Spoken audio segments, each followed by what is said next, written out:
Welcome back, listeners, to the Randomness of Nothing podcast with yours truly, Rashad Woods. Today, I have a very special guest today, and this is important for business owners who need to cultivate a very welcoming and warm culture to their teams, prospective employees, current employees, as well as vendors and relationships. And nobody epitomizes this more than my guest today, speaker, culture advocate, and all-around good person, Leela 𝐸𝐸𝐸. Thank you. Yeah, thanks for having me. Yeah, you're the CEO of Leela 𝐸𝐸𝐸 International. And so you started off with very humble means and managed to grow a very successful company advising Fortune 500 companies. So please tell me about your background and what you do now.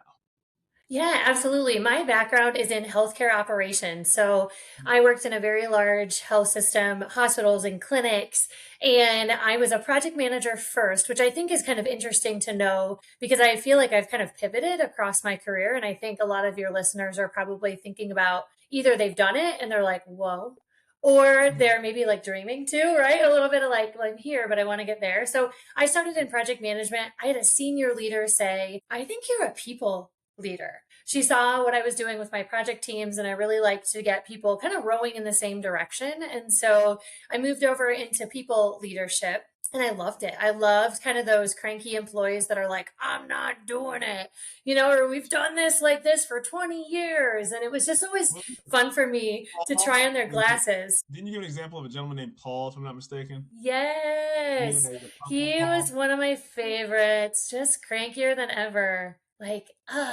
but, a lot of it was just giving him permission to kind of be like, Paul, I know you hate the potlucks. They're not for you, right? Like, buddy, you've been around forever. These are for the people who have a lot of years left in the workforce. And it's sometimes just being able to like see it from their angle helps kind of pivot people into a different way of thinking of like, okay, well, if they're not for me, I don't need to worry about it. Yeah. I think it's funny, right? Because, you have your quote is positive disturbance, which I thought was very, eloquently put. Because when anytime you equate something that could be chaotic, but you put a positive spin on it, right? Yeah. It's almost like sports, right? All these things are going on right now, but it's almost like being the calm quarterback, right? Like I do Yep. martial arts, right? And so these punches and kicks are flying at you, and the person that's calm throughout this entire storm, like how do they maintain this demeanor when Yeah. everything around them looks from the outside looking in, and they're like, I'm cool, I'm straight. Yeah. Where did that positive disturbance come from? I think a lot of it was I started leading a team. A lot of times you'll be given a little team, and I was given a big team. I had about 100 people. It was my first leadership role, and I had not put supervisors into place below me. So I had, if you think about like 100 people needing you all at once, that was what I was experiencing. And after a couple of weeks of it, I realized that I was like, okay, I need to call timeout. Like I need to start thinking about this a little bit more strategically instead of trying to fight like every fire that came through my door. So it probably came from like a little bit of survival. And then once I like started to call a few timeouts of like, hey, hold on, can I learn about this before I react? I started to realize that that was a better way to handle kind of the chaotic situations, much like a coach would call a timeout on the field. I was kind of doing that. And I just told my team, I'm like, okay, timeout. Like, can I learn a little? And then we'll come up with a plan and we'll figure out, can we do it now? Can we do it later? It was really a strategy that kind of was built over time, really out of survival. What do companies? So obviously, I want to dive deep into your work, but you started off, I think, at the very beginning when working in the CAF, serving truck drivers and things like that.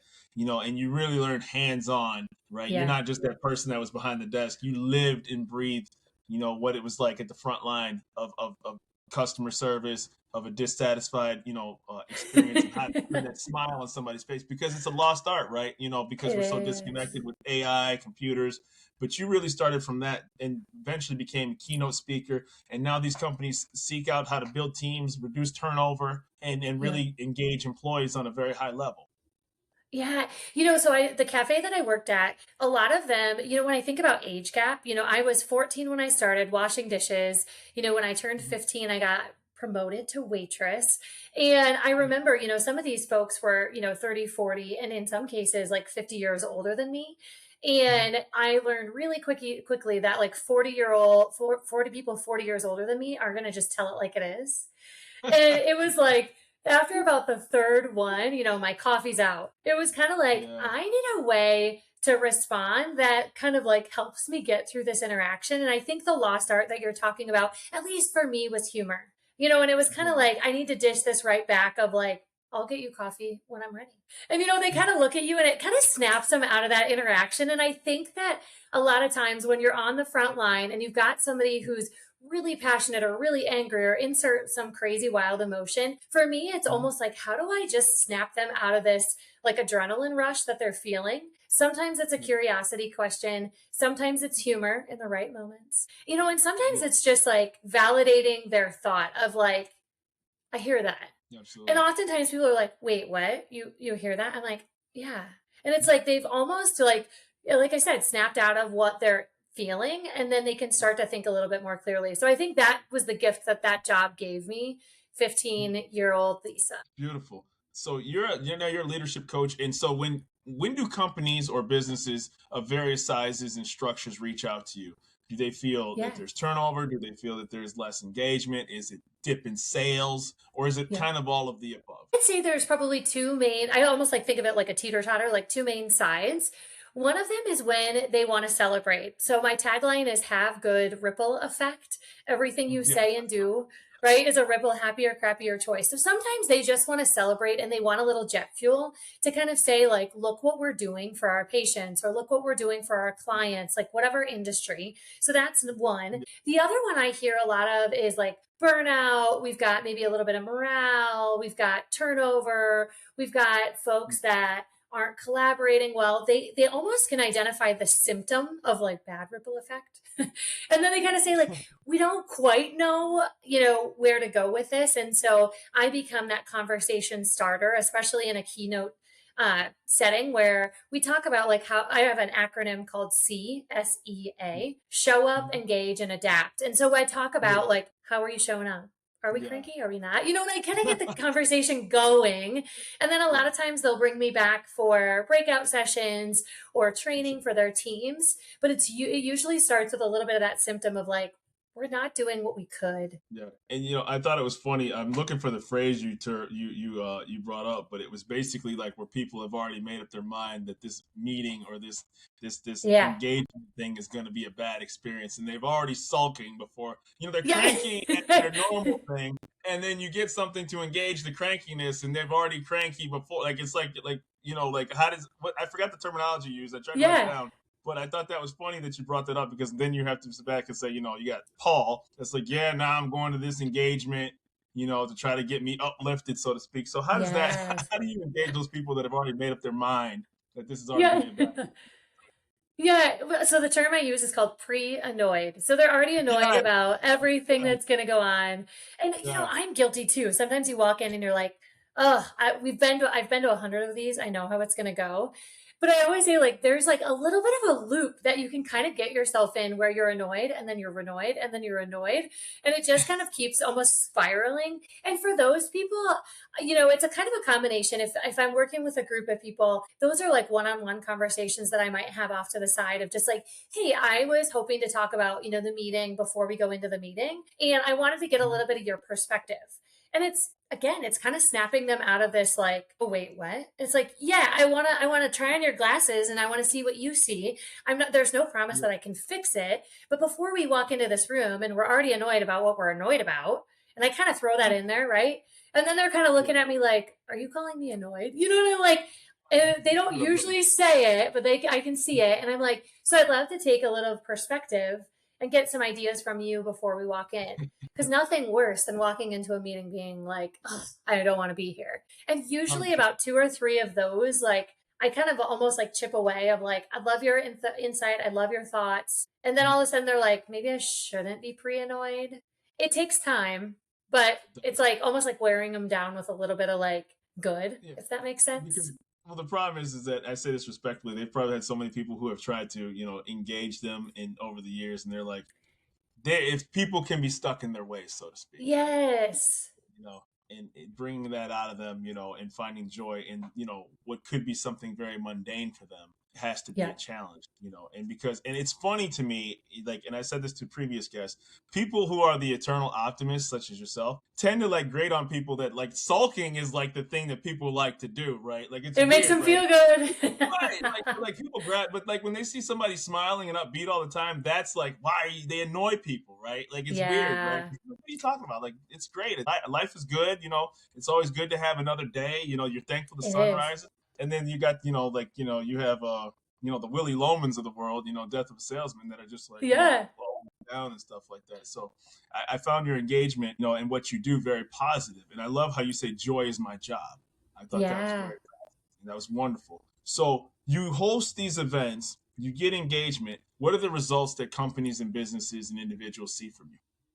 Yeah, I think that it's fun. I love that you call me an optimist, but I always say like I'm a realistic optimist. And what I Okay. mean by that, and I once had a boss go, "You like masquerade really upbeat, but you're not." And I was like, I'm kind of not, because I just assume it's all going to fall apart. Yeah. And it does, right? And then we're going to figure it out. And I think that figure it out nature really Yeah. does present well as a leader. Like, hey, how do we figure this out? What do we got to do? And a lot of Yeah. times after I've spoken to an audience, the things that I hear is, number one, I have really good energy. I tend to drink, I've always got too much coffee, right?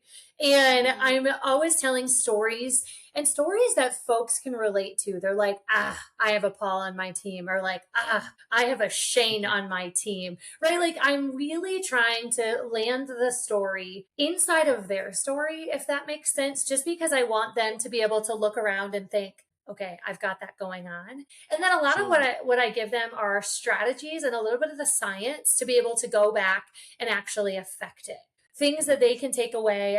Folks download resources. It's almost like a workbook of sorts that they can go back, and whether it's the PB&J worksheet that I use in my one-on-ones, or right. the values exercise that really gets you into like, what does this person care about? Like, and a Yeah. lot of times I always say, like, we're wearing what we care about on our forehead. We say it when we're mad. We say it when we're happy. And so I think folks walk away with things they can go and do, because I was an operational leader and I've been to a ton of keynotes where I was like, okay, well, I feel excited, but I don't have anything I can go and do.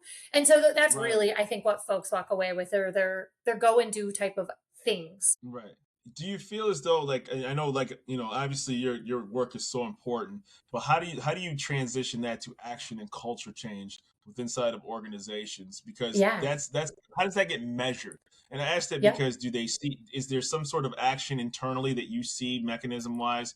Is it better retention? Is it better employee engagement? Is it better financial goals that the companies have Yeah. had? So Yeah, I would say, well, to your first point about how do they do it, right? Like, how do we actually measure it? In my keynote, I actually have folks analyze their culture. So I give them an actual way to look at the attitudes, the behaviors, and the beliefs. And I okay. always think, when you want to lose weight, you do diet and exercise, and that those are called like your Mhm. process, Yes. measures. And then you have your outcome measure, which is like actually losing the weight. Well, I do the Yes. same thing in team culture. Like, I want to see my engagement survey results. I want to see, Right. whatever it is that I want to see moving. I back the truck up and I say, well, what is diet and exercise? And so they Mhm. get to actually think about attitudes, behaviors, and beliefs. And so they get Right. to start tinkering with some of those day to day things that are happening. If we've got complaining going on, we're Okay. going to, number one, identify it. We're going to start Right. measuring it. And then the other Mhm. thing that I talk to teams about, especially in more of a workshop setting,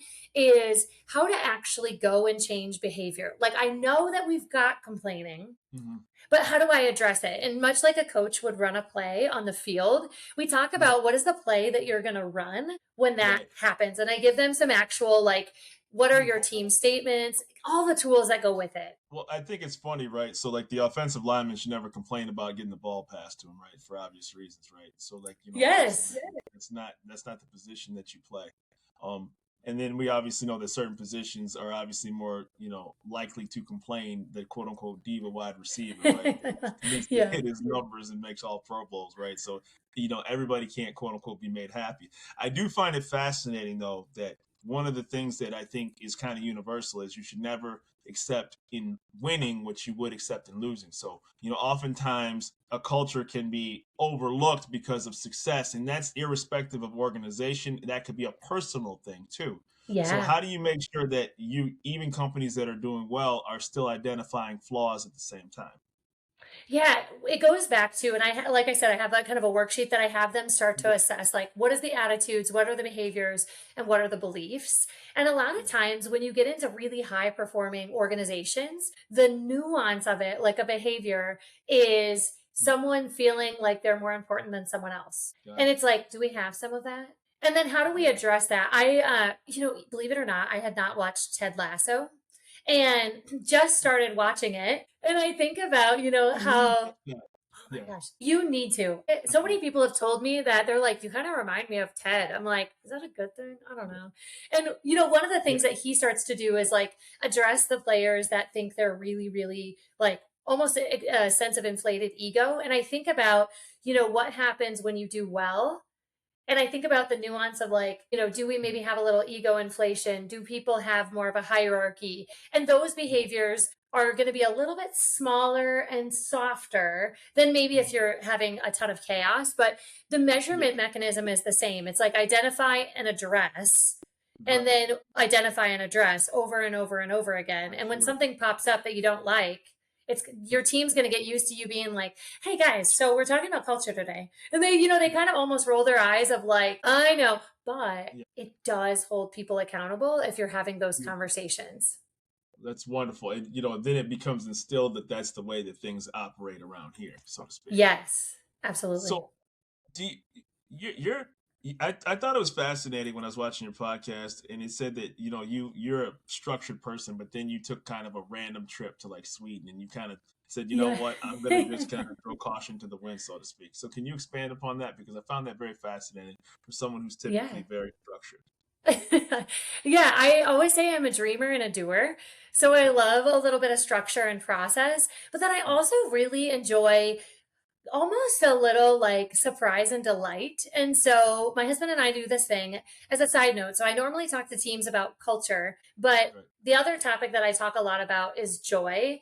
You can imagine working hard. My husband and I were climbing the ladder. I looked at him one night and I said, I am so exhausted, like really feeling like the burnout of just too many things on the schedule. And so what we ended up doing was I said, I want to make joy my job and I want to measure it like a bank account. So we actually measure our joy. It started in our family. We hung a whiteboard in our bedroom, put that on Nice. the Yeah. wall.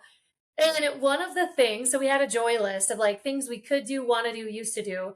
Because our Yeah. thought was if we keep pushing joy off, like after this project, after our kids sleep through the night, after, joy was going to miss us. And we were going to get to the end of our lives and look back and be like, we Man, that's really forgot, something. we forgot to have joy back there. And so one of the things on that joy list was, I want to go on a trip, but I don't want to plan it. Yeah. Like I Yeah. plan so many other things. And so we lined up babysitters for our kids, and about 2 weeks before our trip, we looked wherever we could go that was cheap. We booked lodging for a couple nights and the hotel flight, and away we went. And it's been Painless. the most amazing thing. Maybe Yeah. if you are real structured, that would not feel amazing to you, but it was Yeah. good. That's beautiful. It was wonderful, and I thought that was very effective, because it shows that even somebody as structured as yourself needs some spontaneity Yeah. to make a random decision and just kind of throw caution to the wind, so to speak. I thought that was very important to highlight your personal experience as well too. Yeah, absolutely. So when you're coming in to help some of these companies, you have all their metrics and their data and their employee engagement. Is there a stage that they try to get you at? It's like, hey, we're trying to test out something to a new market, so to speak. We're trying to launch a new product. We're trying to beat out our competitors, so to speak. Maybe our talents even being poached, so to speak.